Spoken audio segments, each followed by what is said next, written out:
Assalamualaikum, hai teman-teman, apa kabarnya teman-teman hari ini? Semoga teman-teman semua dalam keadaan sehat ya. Kembali lagi di tutorial aku.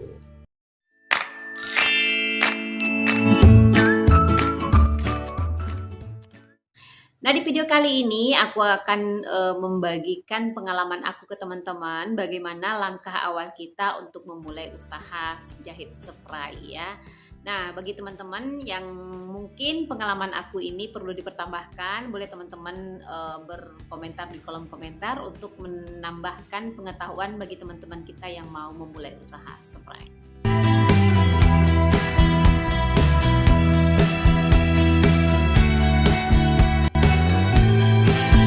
Nah, yang pertama yang harus kita persiapkan untuk memulai usaha spray itu yang pertama adalah teman-teman harus pandai menjahit ya. Nah, untuk teman-teman pandai menjahit ini teman-teman gampang sekali ya. Teman-teman bisa belajar dari tutorial-tutorial aku atau tutorial-tutorial teman-teman yang lain ya.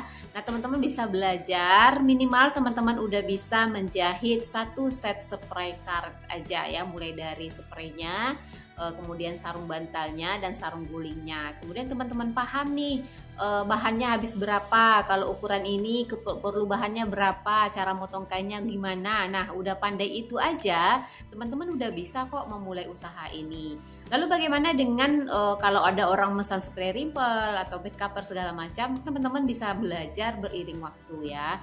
Nah, dengan teman-teman udah memulai aja, itu artinya teman-teman udah mau berusaha untuk belajar ke tahap berikutnya.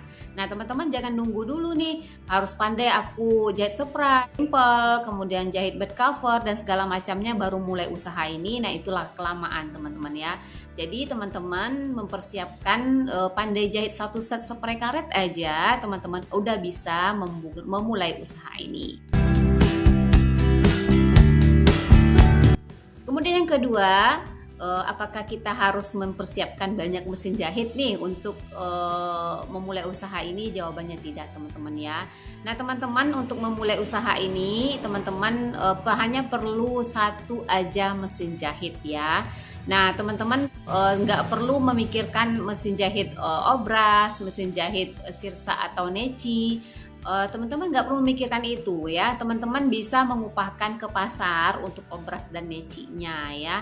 Nah, tentu untung kita sedikit ya kalau kita semua kita upahkan, kain kita beli, ini meteran, modalnya kan lebih besar daripada kita beli kain gulungan ya. Kemudian kita upahkan lagi sirsa dan obras, tentu untung kita sedikit. Tapi menurut aku untuk perdana teman-teman nggak perlu memikirkan itu, nggak apa-apa untung sedikit. Yang penting teman-teman jalan aja dulu. Udah ada untung sedikit bisa teman-teman beli bahan lagi, itu udah alhamdulillah ya. Jadi teman-teman nggak perlu memikirkan untuk membeli mesin-mesin yang lain itu untuk memulai usaha ini. Jadi satu aja teman-teman punya mesin jahit, teman-teman udah bisa memulai usaha ini. Kemudian yang ketiga, apakah teman-teman butuh toko untuk membuka usaha ini? Jawabannya tidak, teman-teman ya. Teman-teman mungkin tahu yang namanya Bambi ya. Nah, usaha Bambi itu pertama kali dimulai itu nggak langsung punya toko, teman-teman ya. Si yang punya usaha itu pertama kalinya jahit di rumah di depan televisi, hanya mempunyai satu mesin jahit aja, dan sekarang dia udah punya pabrik, teman-teman ya. Jadi untuk memulai buka usaha teman-teman nggak perlu mikirkan toko ya.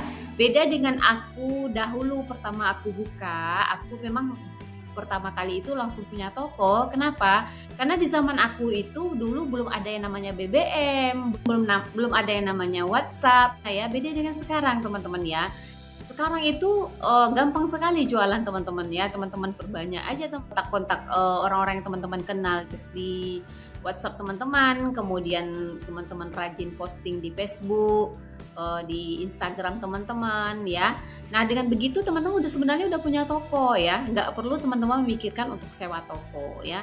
Tapi teman-teman jangan, kata istilah orang Minang, ange-ange ciri ayam. Artinya apa? Hari ini teman-teman semangat 45 nih. Hampir semua beranda teman-teman isinya itu postingan spray, bahan segala macamnya. Kemudian gak ada yang like, gak patah semangat. Hari berikutnya udah mulai kurang nih postingnya. Minggu ke depan udah mulai tinggal satu postingnya dan 1 bulan ke depan hilang sama sekali. Nah, seperti itu jangan teman-teman ya.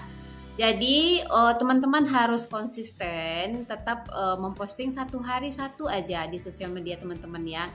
Di WhatsApp 1, kemudian di Facebook 1, Instagram 1, atau di mana aja teman-teman punya sosial media bisa teman-teman posting 1 aja. Itu teman-teman udah punya toko sebenarnya ya. Dan teman-teman itu udah mengingatkan orang-orang kalau teman-teman membuat usaha spray atau bed cover ya. Kemudian yang keempat, apakah teman-teman perlu modal besar untuk membuka usaha ini? Jawabannya tidak teman-teman ya. Untuk memulai usaha ini teman-teman nggak perlu yang namanya modal besar, nggak perlu teman memikirkan beli kain gulungan, nggak perlu memikirkan membeli perlengkapan jahit yang banyak, nggak teman-teman ya. Nah, caranya gimana? Teman-teman cukup pergi aja ke toko orang yang menjual bahan spray, kemudian teman-teman kerjasama nih dengan orang yang punya toko. Minta nomor WhatsApp-nya, kemudian minta kirimkan gambar-gambar bahan yang baru datang. Kemudian teman-teman juga harus rajin ke tokonya dia, memotokan reel kain itu sendiri. Kemudian teman-teman posting nih ke sosial media yang teman-teman punya. Jadi teman-teman nggak perlu memikirkan modal besar ya. Cukup teman-teman memikirkan modal 1 set spray aja itu udah jadi modal untuk teman-teman buka usaha ini. Jadi untuk memulai usaha ini teman-teman nggak perlu memikirkan yang tadi itu semua ya. Mulailah melangkah. Untuk memulai usaha ini nggak perlu yang namanya mesin jahit yang banyak ya. Untuk melengkapi semua mesin jahit itu mahal teman-teman ya. Untuk mesin obras aja sekarang itu udah 4 jutaan kalau di daerah aku ya. Kemudian mesin neci itu juga udah 4 jutaan. Mesin bed cover udah 5 jutaan ya teman-teman ya. Belum mesin kalau teman-teman bikin usaha spray seperti sarung bantal aku beli mesin bordir lagi, itu pun harganya udah 3 jutaan teman-teman ya. Belum lagi toko yang harus kita sewa. Nah, ini semua yang kita harus pikirkan, itu nggak akan kita mulai-mulai teman-teman ya. Jadi untuk memulai usaha ini teman-teman lakukan aja yang aku saranin tadi. Yang penting teman-teman mengingatkan ke semua orang kalau kita itu penjahit spray. Nah, untuk menanamkan image kalau kita itu penjahit spray itu nggak bisa dalam waktu singkat teman-teman ya. Dalam waktu 1 bulan orang nggak akan ingat kita penjahit spray teman-teman ya. Dalam 1 tahun belum tentu juga ya. Jadi harus butuh waktu bertahun-tahun. Nah, kalau teman-teman masih nunggu nanti untuk memulai, artinya teman-teman nggak akan mulai-mulai ya. Jadi teman-teman mulai aja dulu, konsisten, sabar dengan usaha ini. Insya Allah teman-teman bisa jadi suatu saat nanti punya toko, atau teman-teman udah bisa beli bahan langsung ke distributor besarnya, atau teman-teman udah punya pabrik sendiri. Intinya adalah teman-teman konsisten dan sabar untuk memulai usaha ini, dan mulailah dari sekarang, jangan nunggu nanti. Oke teman-teman, itu dia tadi berdasarkan pengalaman aku. Untuk teman-teman bisa pakai memulai usaha jahit spray.